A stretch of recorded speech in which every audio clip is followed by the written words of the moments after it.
Hey there. Welcome to the SLP role in the assessment of students suspected of autism spectrum disorder. My name is Angie Neal, and I'm the speech language pathology contact at the South Carolina State Department of Education. As we begin talking about autism spectrum disorder, we're going to talk about the increase in the incidence and prevalence. And based on the CDC, the Center for Developmental Control, since they started tracking the incidence and prevalence of autism when it was first reported in 2007, the incidence and prevalence was 1 in 150. In 2021, it was 1 in 44. But then in 2023, just 2 years later, it became 1 in 36. And so what we're seeing here is a 320% increase since they first started tracking the data on autism spectrum disorder medical diagnosis. In terms of IDEA, the U.S. Department of Education EDFACS Data Warehouse collects this data. And so in looking at the data over 2-year span, so 2020-21 school year to 2022-23 school year, in 2 years, what we've seen is a total combined increase of almost 20%. But in pre-K, in particular, over 2 years, we're seeing almost a 33% increase and about an 18% increase in school-age students. For South Carolina specifically, again, looking just at 2-year data, we're seeing a almost 23% increase for total combined pre-K and school age, but a 61%, a little over 61% increase in pre-K in 2 years. That's about an additional 500 students. And school age has almost a 20% increase in 2 years. That's about an additional 2,000 students. So to better help us with our assessment of autism spectrum disorder, we're going to start by identifying key terms to the diagnosis. We're going to begin by looking at IDEA's definition of autism, and specifically pulling out those key terms. Those include verbal language, nonverbal language, social interaction, adversely affects educational performance, repetitive activities, stereotype movements, resistance to change, unusual response to sensory experiences. We're also going to consider what are some of the terms within the DSM-5, because the DSM-5 also includes the term social communication across multiple contexts, social emotional reciprocity, developing, maintaining, and understanding relationships, abnormal in intensity and focus. So here are all the key terms just based on IDEA and the DSM-5, all laid out in one location. Now let's factor in the South Carolina 2024 Standards of Evaluation and Eligibility Criteria for ASD.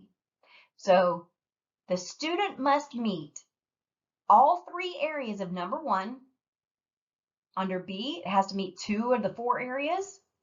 Under number 2, it has to be 1 or more areas, and 3, there has to be 1 or more areas. And we're going to go through each one. But let's start with number 1. And the 3 areas, all 3 areas have to be met. So first is looking at persistent difficulties in social communication and social interaction across multiple contexts, as manifested by these 3 things. And again, all 3 have to be met. That includes deficits in social emotional reciprocity, ranging from, for example, abnormal social approach, failure to have that back and forth conversation or conversational turn taking, reduced sharing of interests or sharing emotion or affect, or even failure to initiate or respond to a social interaction. They have to meet that, and deficits in nonverbal communicative behaviors for using them for social interaction. So that could include poorly integrated verbal and nonverbal communication, abnormalities in eye contact and body language, or deficits in using and understanding gestures, and or lack of facial expression and nonverbal communication. And deficits in developing, maintaining, and understanding relationships, ranging from, for example, from difficulties adjusting the behavior to suit various social contexts, to difficulties with imaginative play or making friends, or even an absence of interest in peers. Again, all 3 of those have to be met. Now, still on number 1, We're now looking at the restricted repetitive patterns of behavior, interest, or activities, and they have to meet 2 out of these 4. Any 2 out of 4. So first is stereotyped or repetitive motor movements, use of objects or speech, and that could be lining up toys, flipping plates, echolalia, or even use of idiosyncratic phrases. It could also be highly restricted, fixated interests that are abnormal in intensity or focus, insistence on sameness or being very inflexible in their adherence to routines. They may have ritualized patterns of verbal or nonverbal behavior and have extreme distress when small changes happen. So for example, if a substitute comes in, and they may have difficulties transitioning or have very rigid thinking patterns or rituals. And then finally, hyper or hypoactivity or response to sensory input. So that's that sensory piece. And still for number 1, these characteristics cannot be accounted for by an emotional disability. You can't say that this is related to an emotional disability. Now, emotional disabilities can be secondary. That's not uncommon to have autism and also maybe perhaps anxiety. But you have to make sure that you're not saying that the characteristics are more specific to the emotional disability, because that would mean the emotional disability would be primary. Now for number 2, these characteristics have to have an adverse educational impact in one of these areas. 1 out of A through F could be adverse educational impacts on maintaining appropriate social behaviors, initiating or maintaining positive interactions, difficulty communicating the ideas, wants, needs, either verbally or in writing, their ability to participate in age-appropriate activities, difficulty with executive function. And for school-age students, again, looking at adverse educational impact, we're looking at sub-average academic achievement. And the third and final is the adverse impact requires provision of specialized instruction in 1 or more of these areas that relate just to exactly what we talked about: academic performance, social, emotional regulation, classroom behavior, adaptive skills, and or vocational skills. So now with the SEED document, now let's look at all of the additional key terms and concepts that have to be known when we're looking at suspicion of a disability for autism spectrum disorder under IDEA. We have all of these skills plus all of these skills and all of those skills.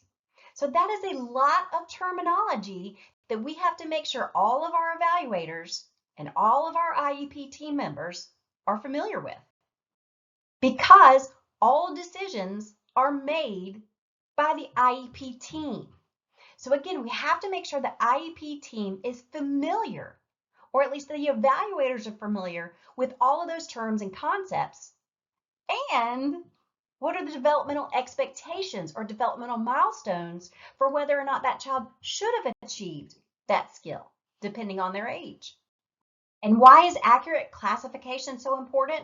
It's because some of the therapeutic approaches that we might use for autism spectrum disorder, they may actually exacerbate other areas of disability. In particular, some of the therapeutic strategies for ASD may not be at all helpful for an emotional disability. Also, accurate classification helps support appropriate trajectory of IEP goals, meaning building the skills that they need systematically, as well as having realistic expectations for achievement. So thinking more specifically about autism spectrum disorder versus an intellectual disability. Accurate classification also supports appropriate parental support and resources, and sharing those resources with families so they can get appropriate support for them. And then for older children or even later in life, accurate classification answers a lot of questions for adults that they may have had about themselves or even their behavior. Now let's talk about a phrase that is often used, which is all behavior is communication. So there seems to be a little confusion or misunderstanding that all behavior is communication. And yes, it is, certainly for those who are minimally verbal, but it's how they communicate, what they are unable to communicate, that we need to be thinking about. And often what happens is we have referrals that are made for the speech language pathologist or to the team for concerns in social skills or pragmatics, or for suspicion of autism spectrum disorder because of behaviors that the student can or otherwise should be able to demonstrate. But the problem with that is that if we teach that all behavior is communication, now we're pointing the finger of blame at the teacher or the parent for things that they don't deserve to be blamed for. So for example, let's say the student is being disruptive in class. Let's say they're huffing and puffing and they're kicking backpacks on the way down to the aisle. They're pushing kids out of their way, on their way to their seat. And what happens? They get a referral to administration. So the best that we can do is make a subjective inference about why the student was doing that. Why were they huffing and puffing? But because we're only observing the behavior and we're not seeking to understand why the behavior occurred in the first place, those inferences about why that occurred are likely to be incorrect. But keep in mind, this is a student who can or should be able to demonstrate why they are upset. So one of the first things that we should do is ask the student, why did that happen? So again, also looking at things like, why are they protesting this? What is the reason, the underlying cause? Was the task too difficult? Did they not understand the task? Are they too overwhelmed, meaning their engine's running really high, and so they're not at neutral emotional regulation? And what could they do? What do they usually do when they're at neutral? And do they consistently protest with that same behavior? So for example, do they protest non-preferred lunch choices at the same level that they protest an academic task like writing? And then we also, again, we need to think about that teacher description and observation and whether or not that's an objective measure or a subjective measure, which may vary depending on the teacher.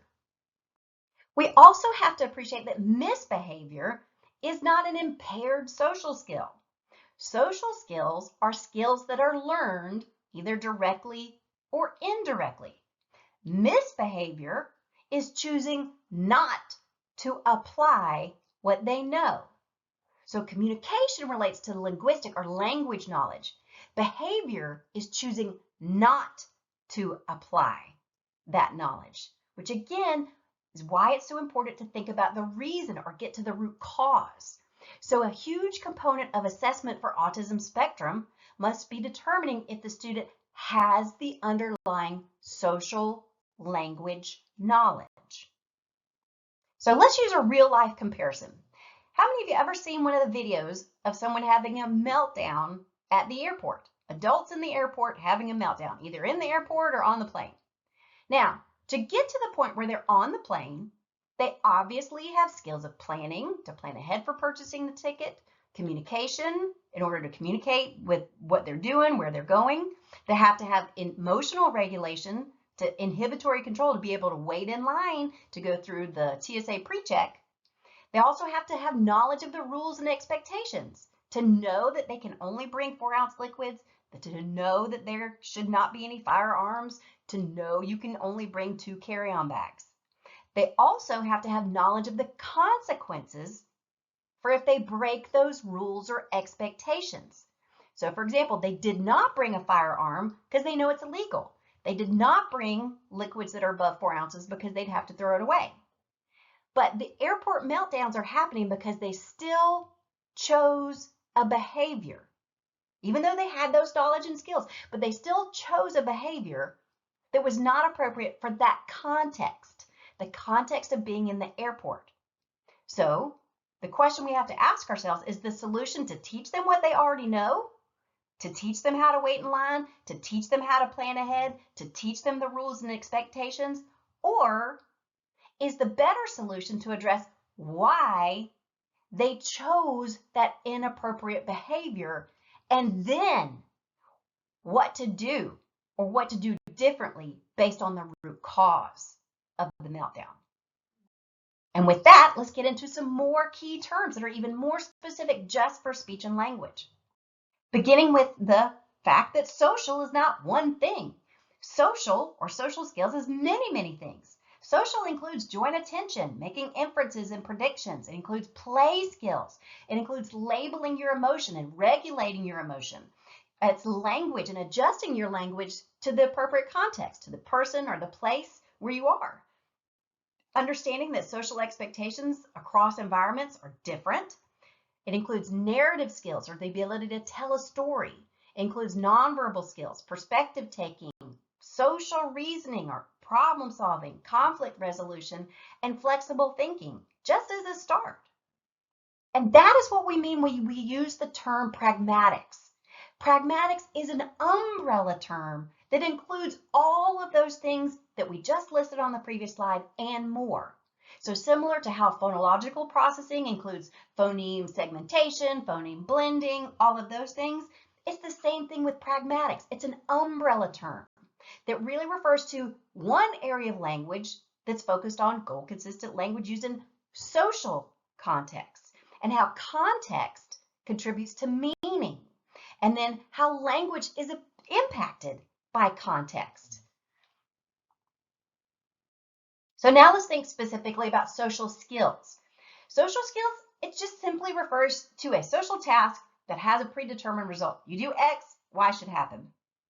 So when you teach a social skill, it means that just that skill, just in that isolated context, it may appear to be functional, it may actually appear to be meaningful and mastered, but they may not understand why the skill is important outside of that predetermined conclusion or response, or outside of that one isolated context.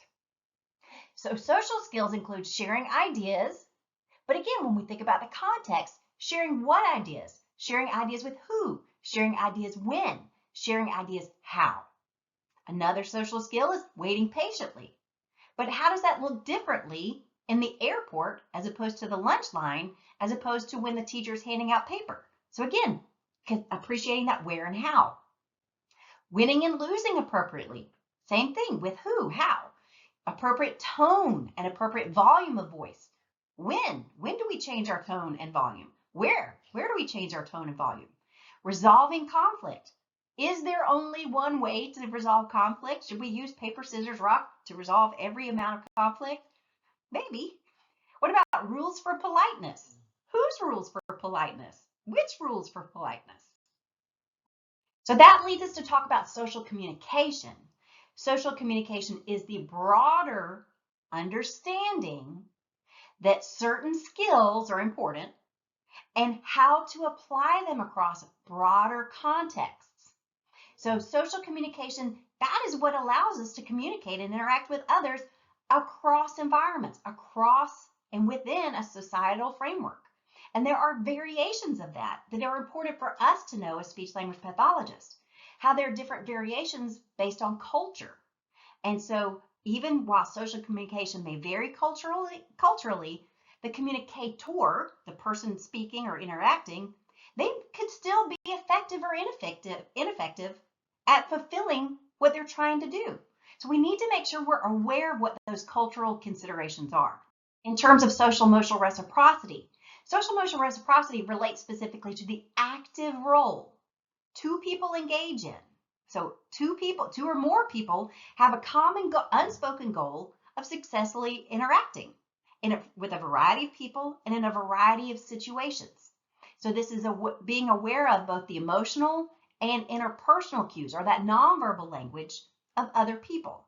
So social emotional reciprocity includes back and forth conversation, sharing your emotion, sharing your interest, sharing your affect, and also initiating social interactions and responding to social interactions. So a quick pause for some really important clarification. So pragmatics is that umbrella term, that one area of language focused on all the skills within use of language. Social skills are very specific skills, and that social skill or social task has an expected result. And social communication includes understanding why and how certain social skills have different contexts and different expectations. So I've got an example here that I want to use with you. So I want you to think about the social skill of ordering food.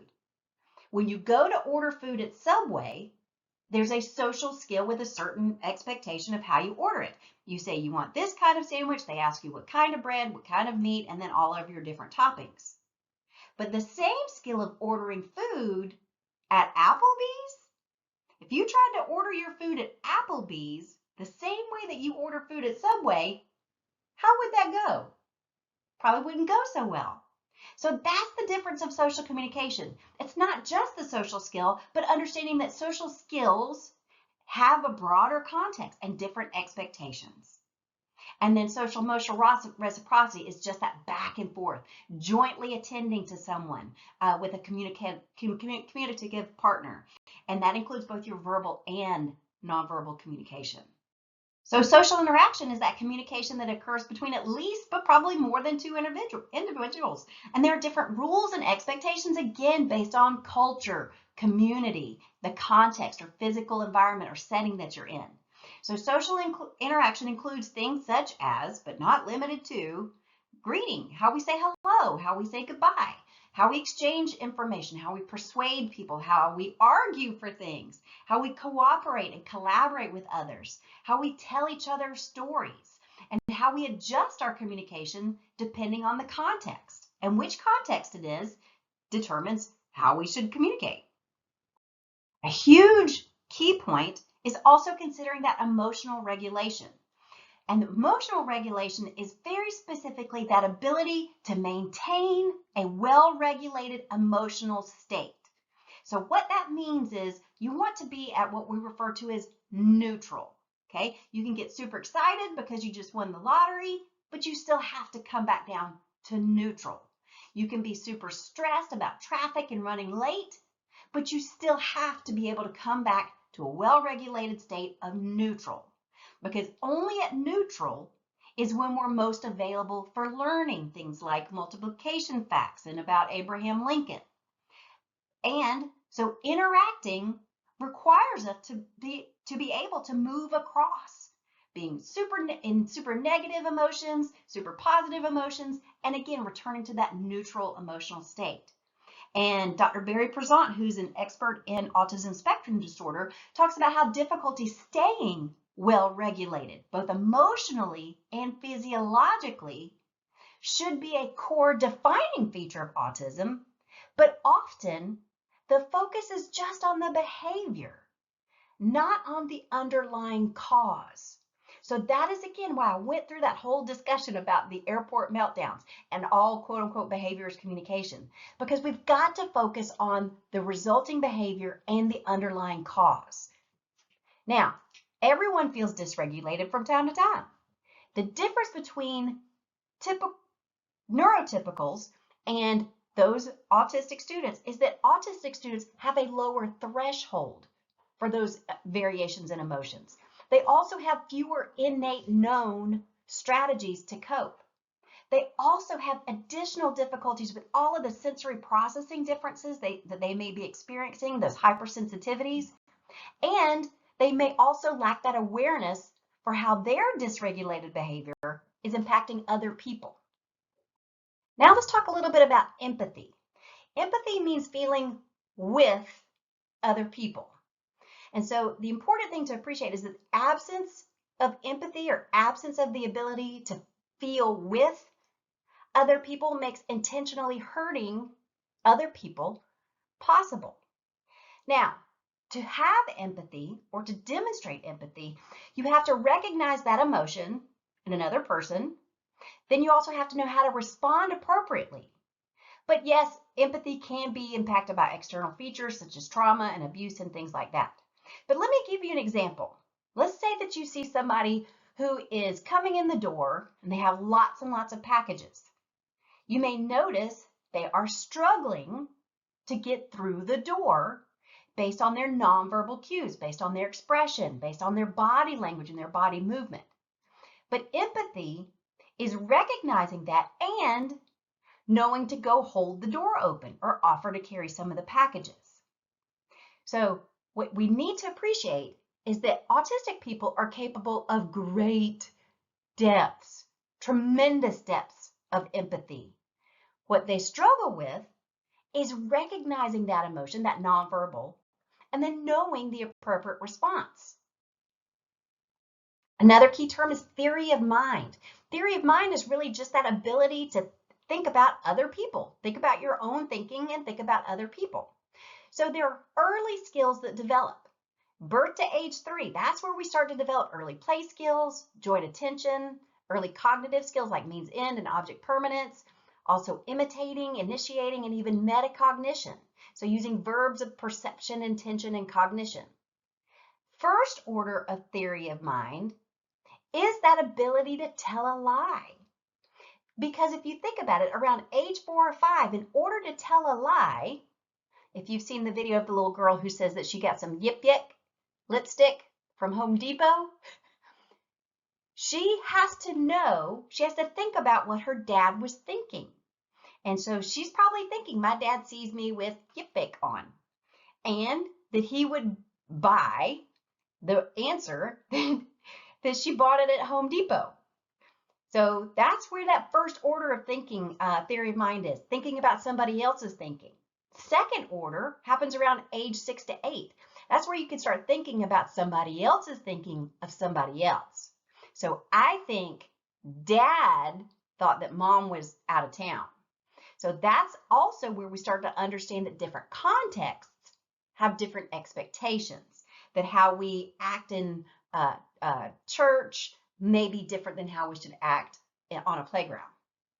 And then finally, third order, around age 8 to 10, that's where figurative language, sarcasm, and indirect language start to be able to be mastered.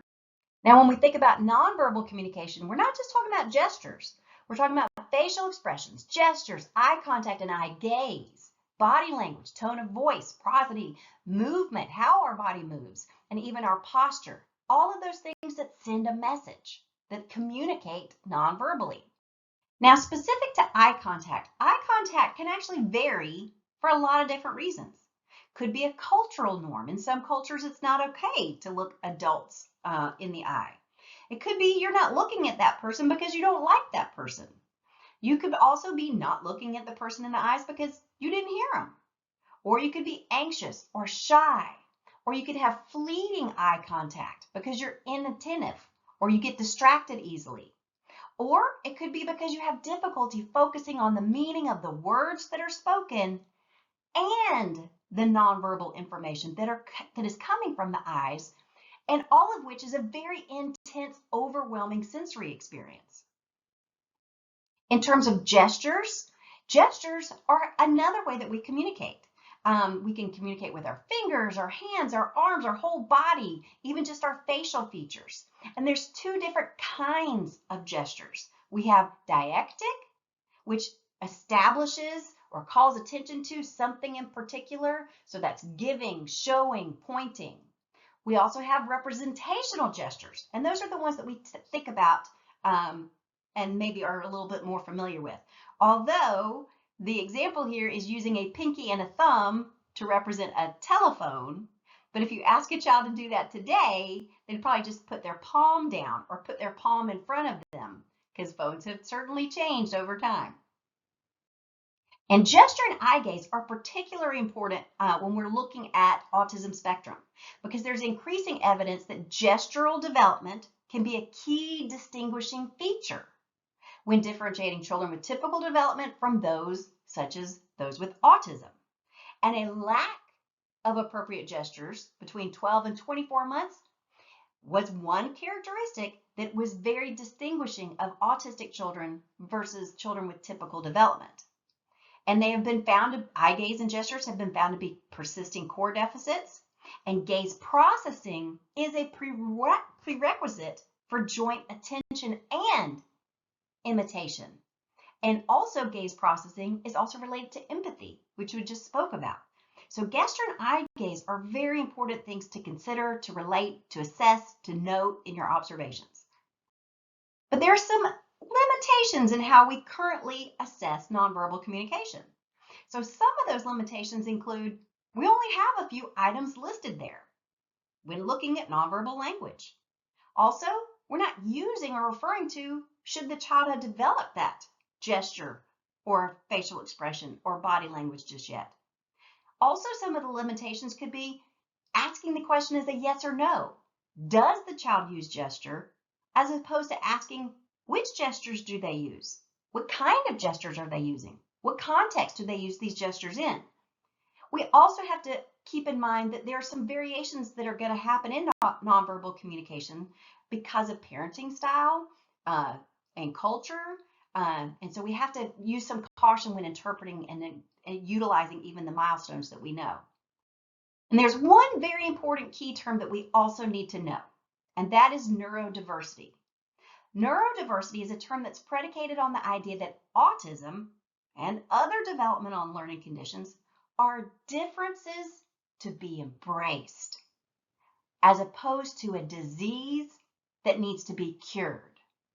Now, the neurodiversity movement primarily centers around autism, but it also includes other conditions as well, such as ADHD. But we have to appreciate under a neurodiverse culture that there is not one single behavioral ideal that everybody should conform to. That the variations there are that are in all humans and the diverse perspectives across humanity, those are both inevitable and they are valuable. And also neurodiversity appreciates there is no quote unquote cure for autism. So our therapy and our instruction shouldn't be provided with the intent to cure it or make them less autistic. Because in doing so, that leads to something referred to as masking, where the person is hiding or covering up who they are in order to meet that quote unquote behavioral ideal. And that often leads to a lot of depression and anxiety and a lot of difficulties down the road. Neurodiversity also helps appreciate that autistic people have amazing strengths, including they love to do a deep study on things. So if you know the person over there in the corner, that is our expert on climate change, Greta Thunberg. Also, if you look at the picture down on the bottom right, that man went up in a helicopter ride over New York City, and he came back and he drew with pen and paper the exact replica of the New York City skyline.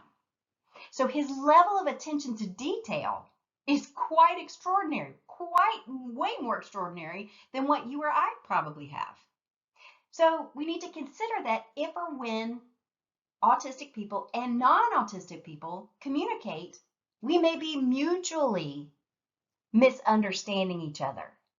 And so if we're mutually misunderstanding each other, that means we need to not only address some of the skills that we need to teach to help those experts communicate and collaborate so that we can have these revolutionary discoveries, but we also need to help others how to also recognize that and better communicate with autistic people.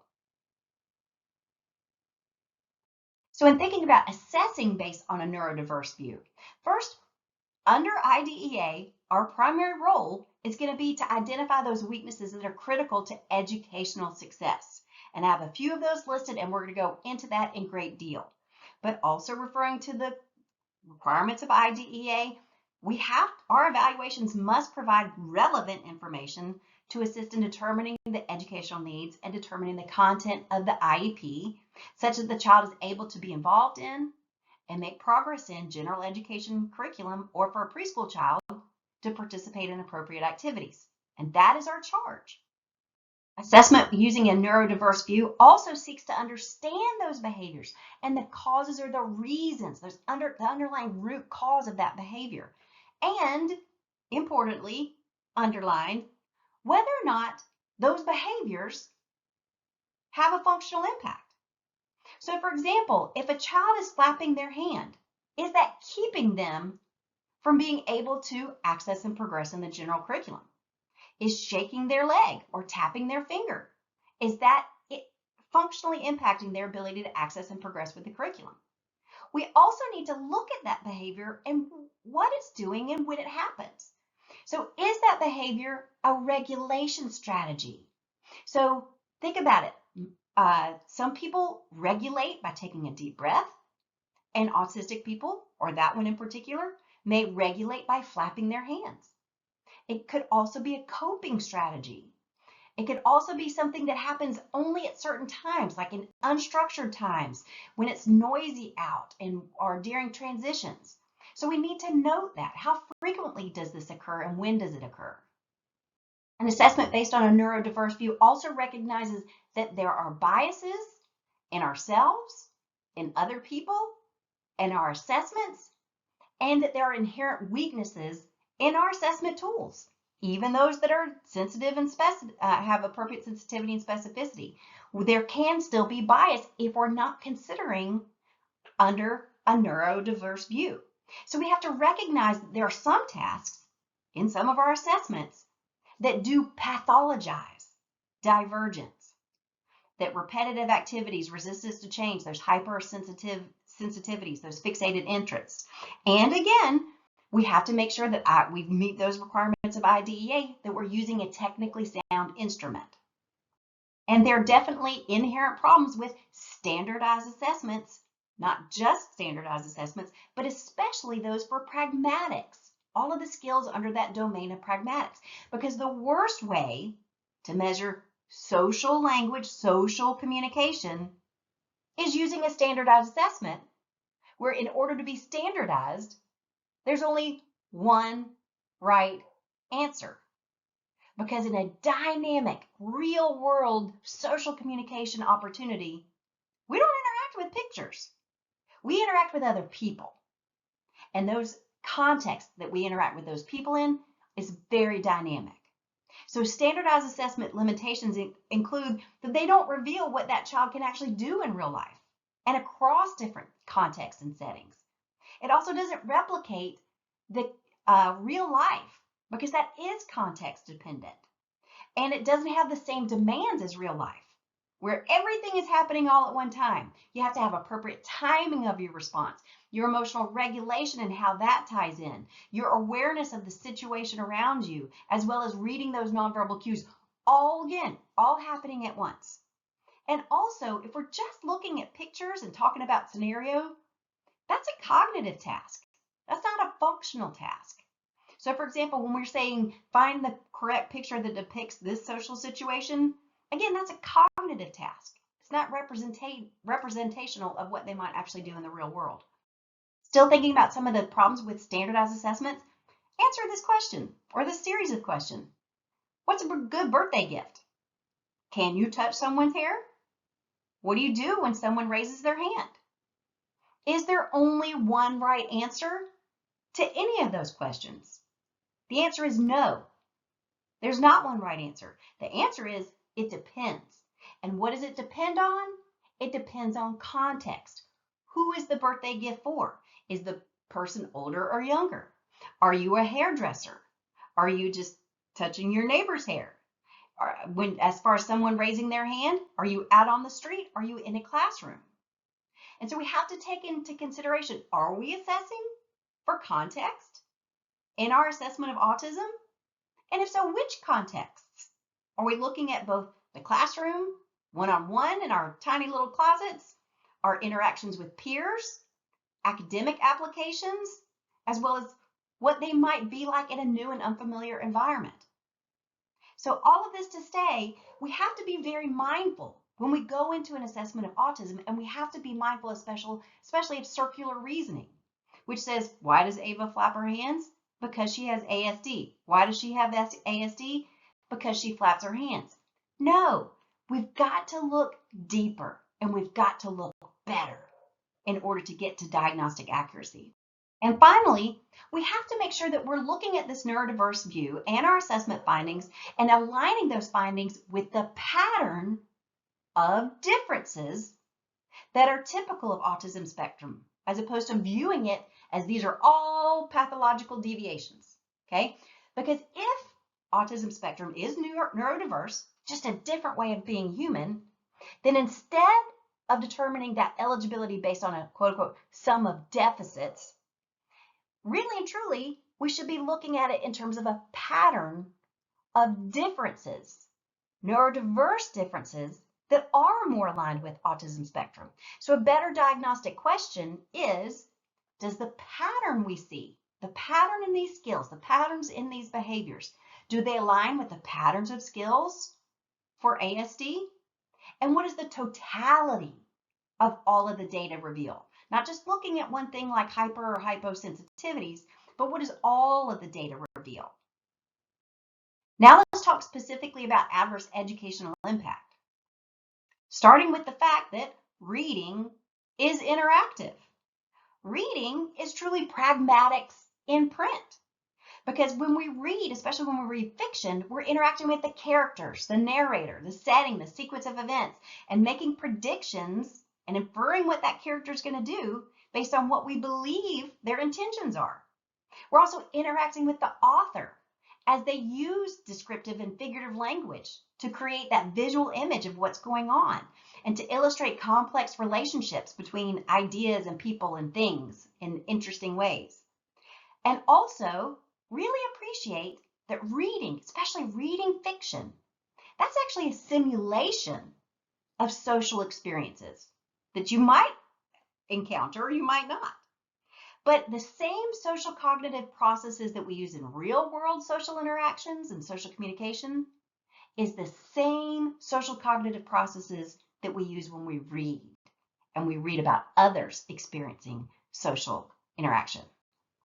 Narrative skills are a tremendously important part of social competence, because really and truly, if you think about it, when we're telling stories or retelling stories or describing something that we went to or something that we experienced, we're not only talking to other people about what happened, but we're also thinking about and talking about how we feel, or even what the other person might know about what we went and experienced, or what they think about we experienced.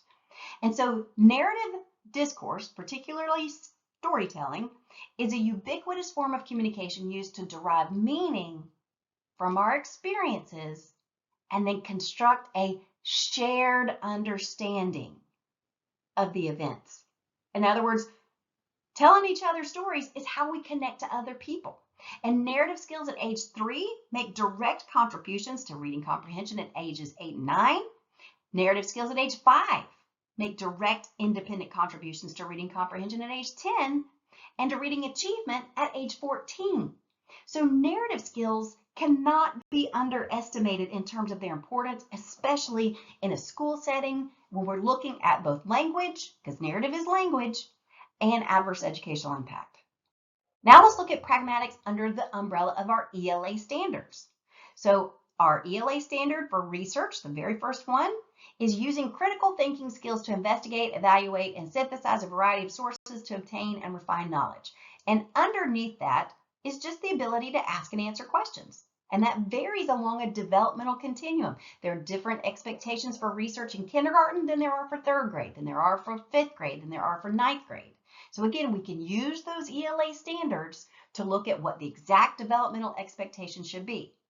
But know that these are the pragmatic skills that are needed to ask and answer questions. First, we have to have the knowledge of the rules for conversation. We have to presuppose what that listener or the reader may already know. That's really important as it relates to pronoun, so that when we say she, we know that we're referring to someone named Melissa, or our mother, or our sister. We also have to use nonverbal messaging to support our asking and answering of questions. We have to have what's referred to as central coherence. Central coherence is that ability to have all of these details and make it into one big main idea, not just focus on the details. We also have to have metacognition. We have to be able to think about our own thinking in order to identify when something we said didn't work, and then how to repair it or even provide more information. And that requires perspective taking. And that's the ability to infer all those things that aren't directly stated. So I've provided for you a whole list of various pragmatic ELA standards. Now again, if you pull up the ELA standards, especially if you pull up the vertical articulation of the South Carolina ELA standards, you'll see the exact grade level expectation for each of these standards. Use that not only to help you with your evaluation, but also your goal writing.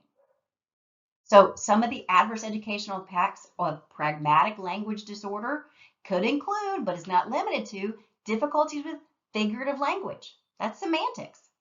Difficulty labeling an emotion. That's also semantics.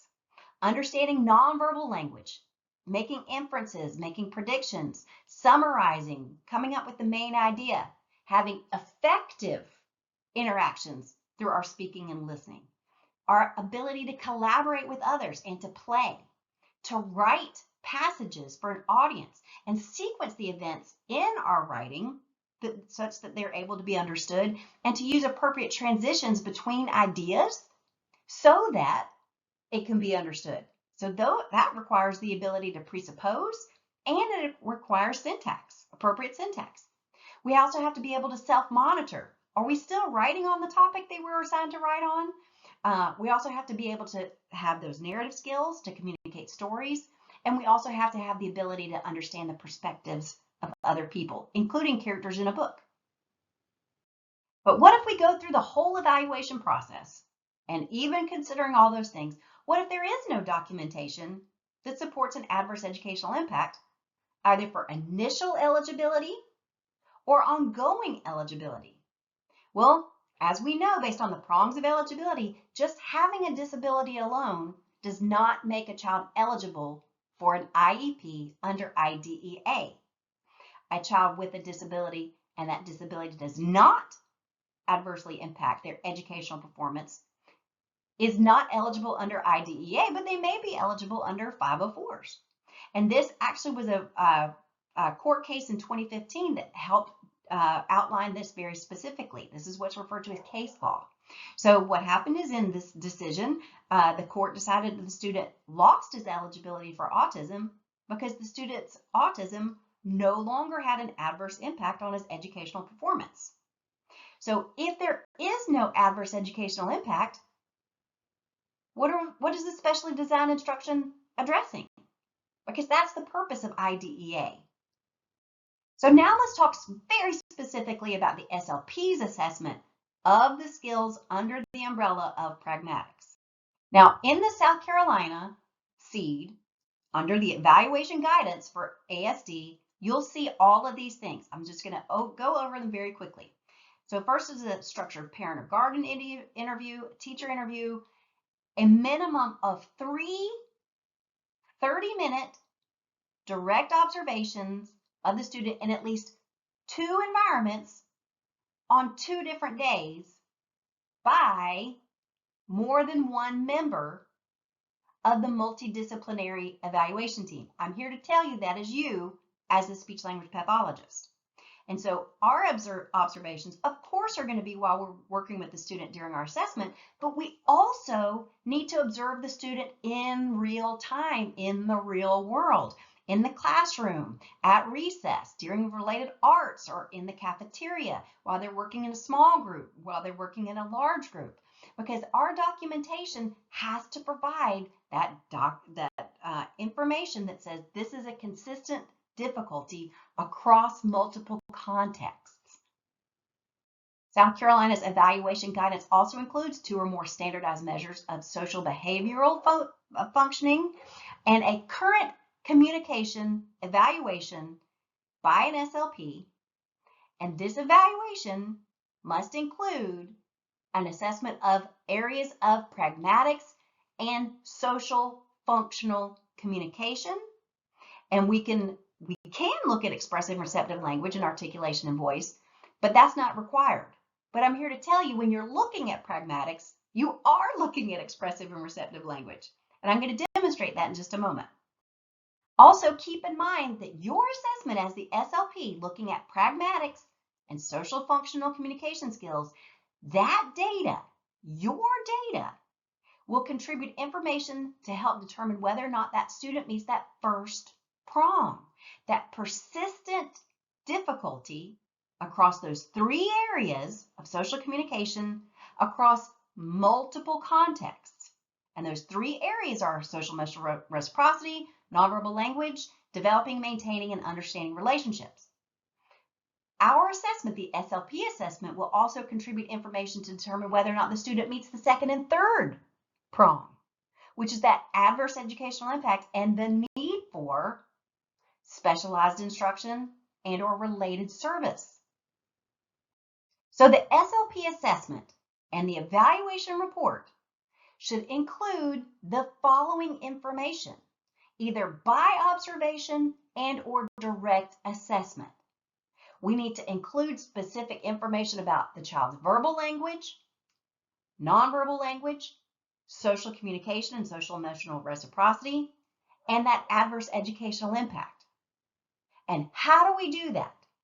We do that based on observation, checklist for the parent and teacher, which I have provided for you, looking at student work samples, especially for school-age students, using elicited prompts to look at specific targets, using language samples to look at the syntax and the morphology, especially as related to the narrative assessment.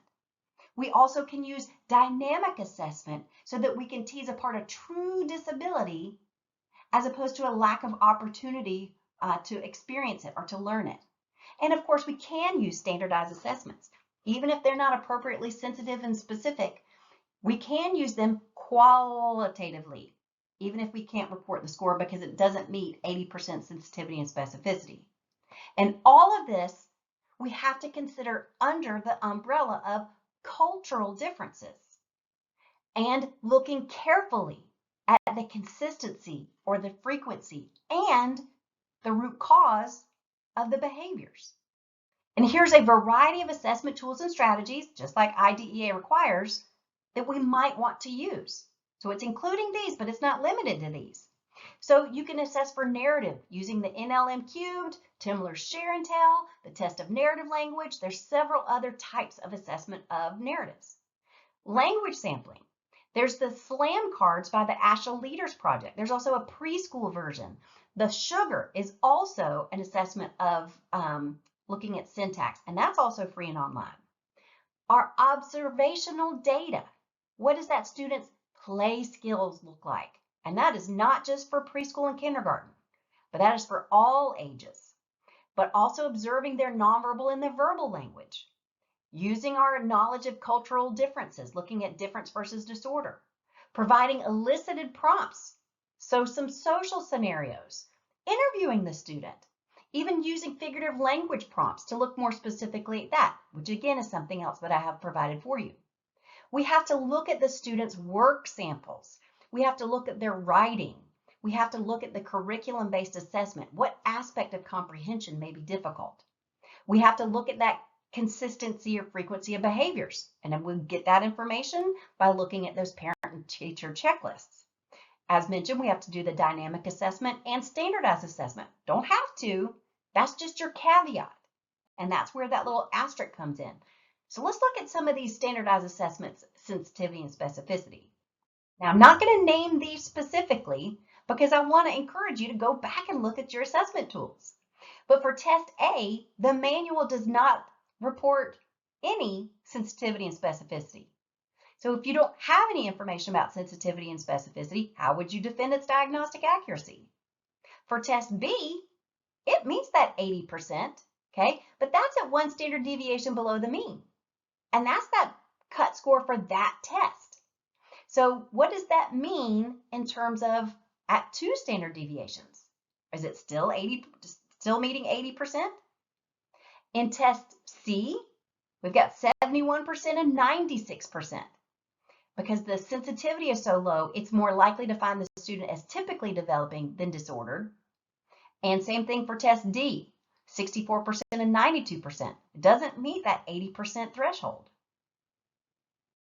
So using the language rubric, and again, you don't have to use this rubric, but I want to show you how the student can be eligible in the area of language, even if you're only quote unquote assessing for pragmatics.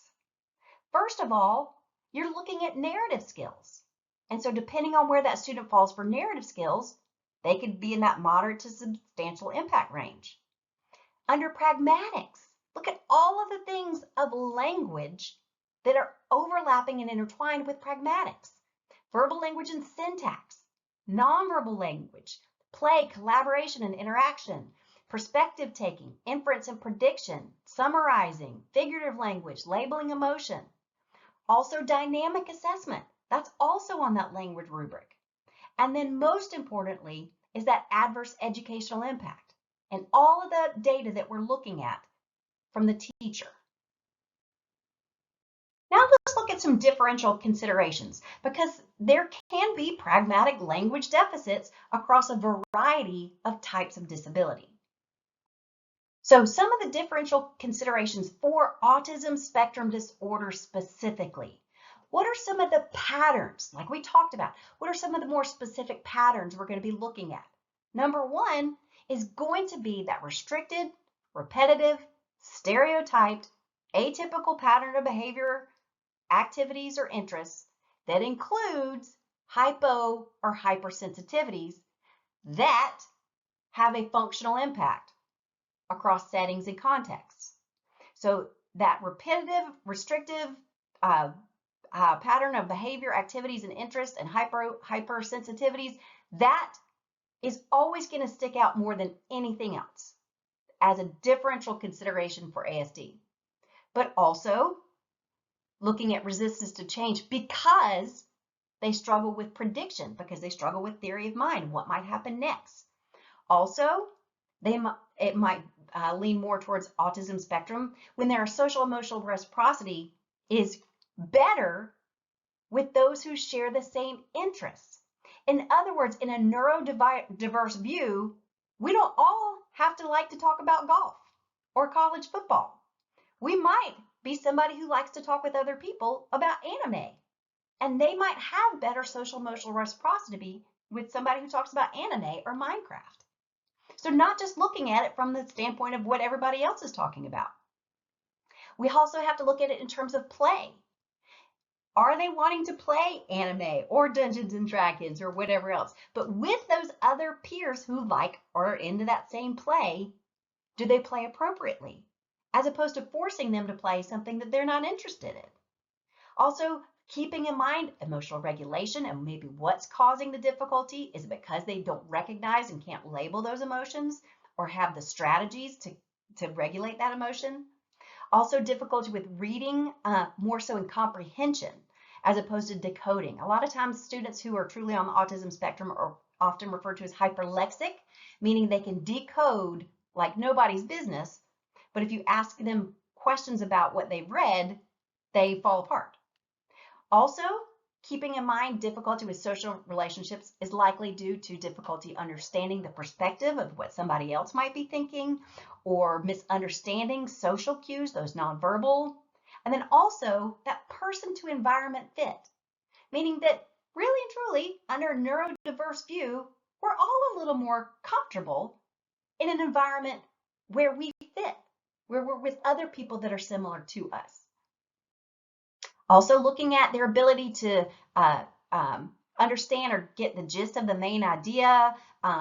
Oftentimes you'll have somebody who will tell you a story and it's detail, detail, detail, detail, but there's no overall picture that they get to. Difficulty with that concrete thinking, difficulty with figurative language, difficulty with presupposition. So again, thinking about what somebody else might already know before you start talking to them. Difficulty with thinking about your own thinking or not even thinking about your own thinking. As mentioned, the nonverbal language, that insistence on sameness as a coping strategy in order to control their environment, to reduce their anxiety and increase predictability, as opposed to just saying, yeah, I have to have coffee every day. That's not an insistence on or perseveration on sameness, okay? But having to have it every day, possibly for a medical reason, that would be more of a coping strategy. Also, conduct or behavior that does not have an intent to harm. That is not at all typical of autism. Not at all. As mentioned earlier, empathy. Autistic people are capable of great depths of empathy. Those with an emotional disability, that may be another piece there. And then also, you're going to start to see these difficulties at an early age. And you're going to see those difficulties both with joint attention, atypical behaviors, and as talked about, that difficulty with gesture and eye gaze. Those are some of your early markers. Now, when looking at autism spectrum disorder and an emotional disability, as noted, part of the criteria is that autism does not apply if the child's educational performance is adversely affected primarily because of an emotional disturbance. But you could have both, as I also mentioned, because there could be overlap. So that's where it's helpful to consider whether or not which one is having the greater impact and whether or not there may need to also be a secondary disability. But also with emotional disability, you're not likely to see those restrictive, repetitive, stereotyped behaviors and sensitivities that have a functional impact. They may have some resistance to change, but it may be more related to their control over their environment. And same thing for the insistence on sameness. That may be more obsessive. It will very much have a direct impact, but oftentimes that insistence on sameness, it rarely makes them feel better. And their social emotional reciprocity could be inconsistent, and it very much may depend on their frame of mind at the moment, kind of how their emotional regulation is running at the moment. Also, when looking at autism and emotional disability, their difficulties having those interpersonal relationships could be due more so for emotional disability because they're unpredictable, or they have such difficulty regulating their emotion, or they're withdrawn, or they have inappropriate behaviors or feelings under what would be a typical circumstance, or they're just pervasively unhappy. Because again, if you think about those emotional disabilities, those are some of the characteristics. Also, an emotional disability, you'll see more of that manipulativeness, that purposely deceitful. And if you think about it, you have to have advanced theory of mind in order to manipulate another person, in order to purposefully deceive them. And again, with that empathy, they're going to see that lack of empathy through their aggression, through a deliberate intent to harm others, even some self-injurious behaviors, or being withdrawn, or being more immature. And those defiant behaviors are more likely going to be related to opposition to a task, or dislike of a task, or difficulty with a task, or even the frame of mind when they're asked to do the task. But again, you can have both ASD and ED. We just have to be sure we're looking at that and looking at which one is more primary and which one may be secondary. Now let's look at autism and intellectual disability. And this is fascinating research. So researchers analyzed a study of autism spectrum among 8-year-olds in New York, in the New York, New Jersey area for about 16 years. And what they found is that a diagnosis of children with autism spectrum disorder without intellectual disability increased 500% over that 16 years.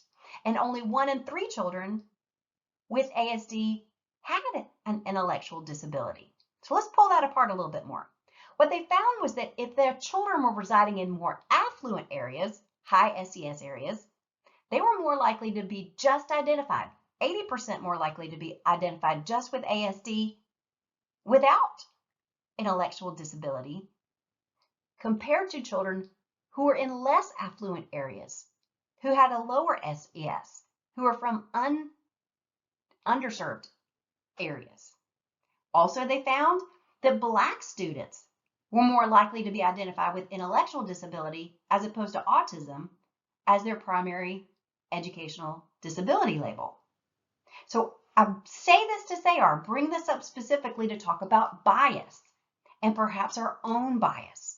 And again, to state you can have both as a disability, but the team needs to determine which one is primary, which one is secondary. And still thinking about autism spectrum disorder and intellectual disability, again, something else that's going to stand out are those motor movements.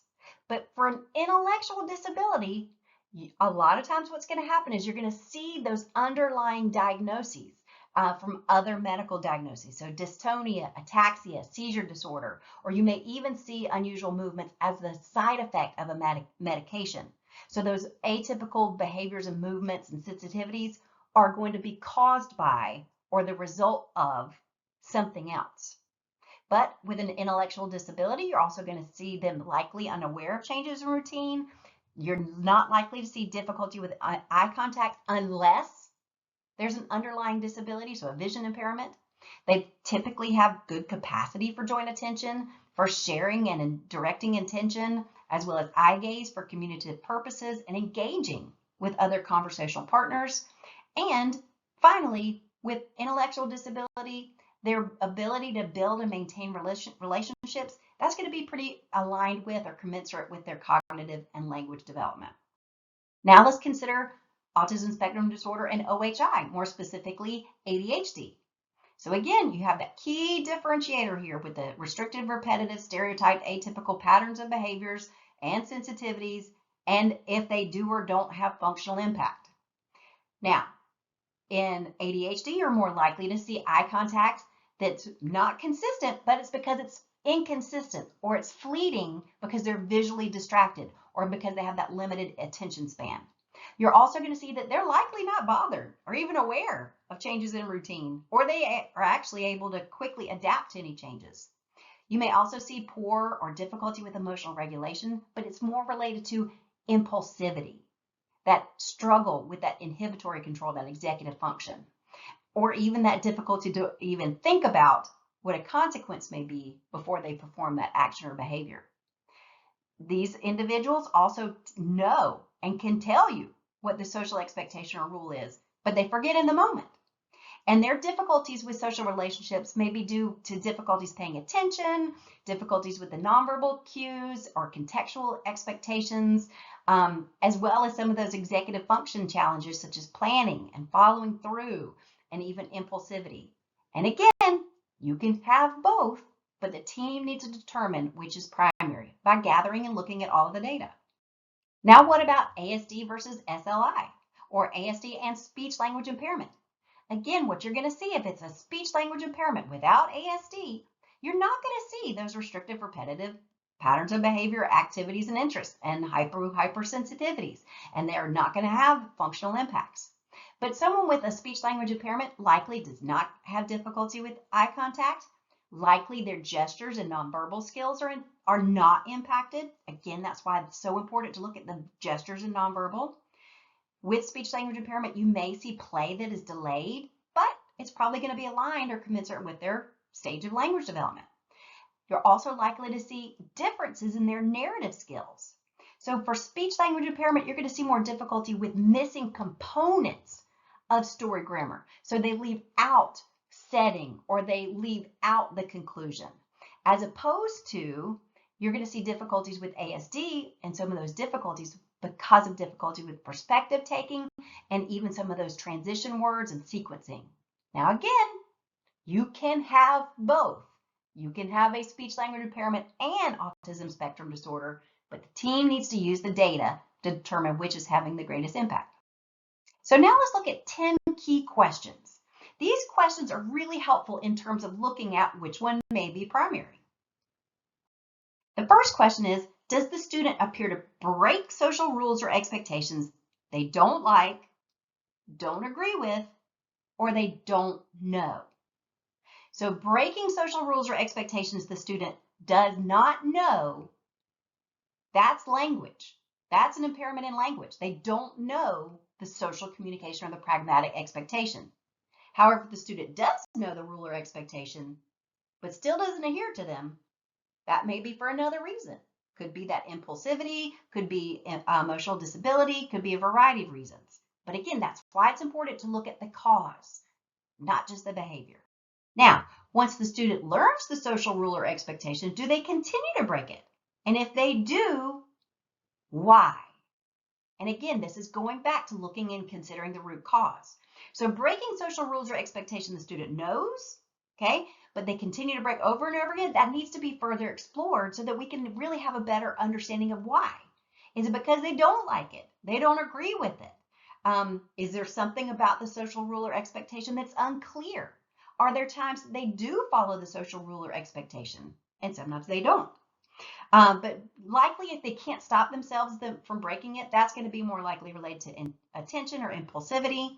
And that difficulty considering those consequences really needs to be teased apart. 3, is their performance inconsistency? Meaning there are certain social interactions that are better in certain settings, certain times, or with certain people.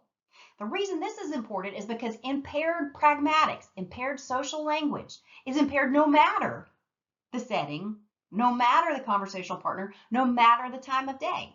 If they are consistently having a hard time in art, they're likely having with the figurative language of the art teacher, they're likely having difficulty with figurative language in the classroom related to what they're reading in fiction as well. Now, if there is performance inconsistency, now we need to, again, look at why. Where are these difficulties happening? When are these difficulties happening? Who are these difficulties happening with? In terms of interest, are they abnormal for the child's age as well as abnormal in their intensity and focus, such that there's a negative impact on daily function? Now, as I mentioned earlier, some people do have highly fixated interests. Some people are really into Clemson football. Some people are really into Fleetwood Mac. Some people are really into collecting stamps or coins. But that's not considered abnormal. And so that may not negatively impact their function throughout the day. So we need to give that some context. We need to look at whether or not that's appropriate for that child's age. So for example, being interested in Minecraft as an 8-year-old boy is not an abnormal interest. And it's not even abnormal for them to really be intensely focused on Minecraft. So we have to look at it based on the child's age and the expectations of age, and does it negatively impact them? Can they also talk about Minecraft and other things? Can they talk about My Little Pony and other things? 5, is the student missing social cues due to not attending or being aware of others in their environment? So again, this is looking at that nonverbal language. And it's one thing to know and even demonstrate nonverbal language, but if you're not paying attention to other people and looking at whether or not they're paying attention to that nonverbal language, they might appear to not know the nonverbal language, but we have to tease that apart from whether or not they're actually paying attention enough to other people to recognize that. 6, has the student had opportunities to be exposed to or learn social rules and expectation, or have they had adverse childhood experiences that might impact social development? Because trauma and adverse childhood experiences may very much impact how children perceive and interact with the world around them. Now, again, this can overlap with autism or be unrelated, but we need to make sure we're teasing that out so that we're providing appropriate intervention. We also need to consider the opportunity cost of spending excessive amount of time on digital devices, interacting digitally, as opposed to engaging with other humans, because the research continues to illustrate that time spent with digital media, above and beyond what is recommended by the American Academy of Pediatrics, it does have an impact on language development, social language development, even the development of executive function skills, such that the research tells us that with a decrease in digital device use, there's often a decrease in autistic-like symptoms. So we need to make sure we're teasing that apart, even using that as a dynamic assessment. What happens if we take technology away for a period of time? Are the symptoms improving? 7, is there a lack of empathy for other people? And or is there that deliberate intent to harm or hurt others or be manipulatively deceitful? Because again, as said, autistic people are capable of great depths of empathy, but a deliberate intent to harm or hurt others is not at all characteristic of autistic people. And again, manipulatively or purposefully deceitful, again, that's going to be based on advanced levels of theory of mind. And theory of mind is typically a very characteristic factor for children who are autistic. And so that is not likely tied to autism. It's likely more related to an emotional disability. 9, are the sensory behaviors impeding their ability to function? Now, a huge portion of the entire population has some kind of sensory sensitivity, from having a really acute sense of smell, to being really sensitive about certain fabrics or clothing, to being even easily overwhelmed. But these sensitivities occur along a continuum. That does not necessarily mean it's a disorder or that it is impacting their ability to function. So definitely rely on your OT when looking at sensory, and also consider whether or not the sensory related behaviors are impeding their ability to function. And finally, and perhaps most importantly, what is the evidence of adverse educational impact? Because that is a requirement under IDEA to meet that criteria as a student with disability under IDEA. And we've already gone through several of those skills that might fall in that. Now, wrapping up, let's talk about a few service considerations. First of all, should speech automatically be added for students with a classification of autism? Now, here's what we know. We've gone through a great description of how a student can meet language criteria, just looking at pragmatics, but how it overlaps with other areas of language. So hopefully we won't be considering that, because IDEA requires that all decisions are individualized to the student. So there's no automatic anything when it comes to IDEA. No automatic anything. So we also need to consider that IDEA and services in the school setting really affords us that continuum of services. So we don't want to necessarily automatically add anything. We want to layer it in. We also want to consider that SLPs, yes, we can provide a large variety of supports and services even if they don't meet eligibility, but SLPs are not the only personnel in the building who are trained to support social development. Let me explain. This section right here is a screenshot of the praxis areas for special education personnel, for special education teachers.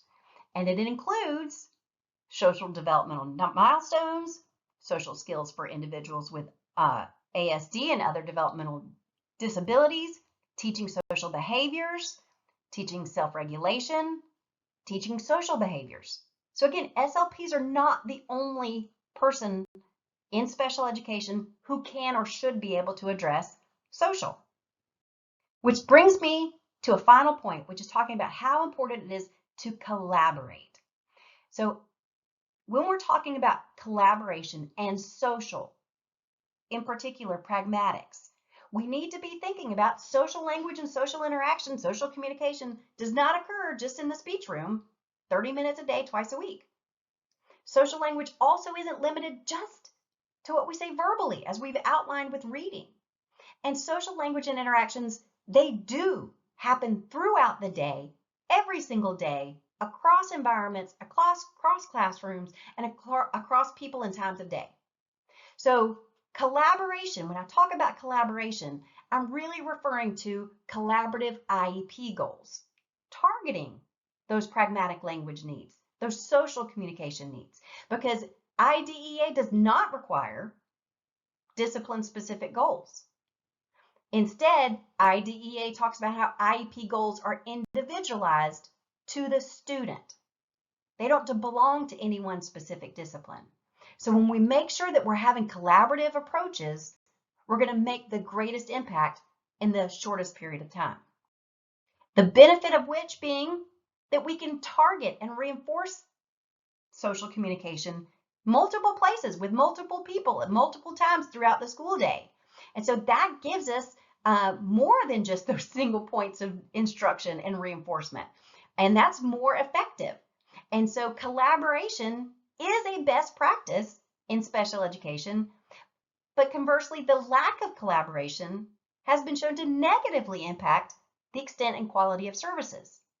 So I hope that this has been super helpful look at assessment of autism and the SLP role in assessment of autism, social communication, pragmatics, that whole umbrella of social.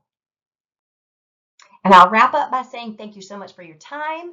Thank you so much for your attention. This was a lot of detailed information. Thank you for your interest in attending this. And thank you most especially for what you do for our students each day. I am thoroughly convinced that it is only because or if we're able to teach autistic people how to read with comprehension, how to collaborate, how to share ideas and share their stories. That's how we're going to find a cure for cancer, because they have skills the rest of us don't. And that is an appreciation of a neurodiverse view. So if you'd like more information, please don't hesitate to reach out. And thank you again for attending.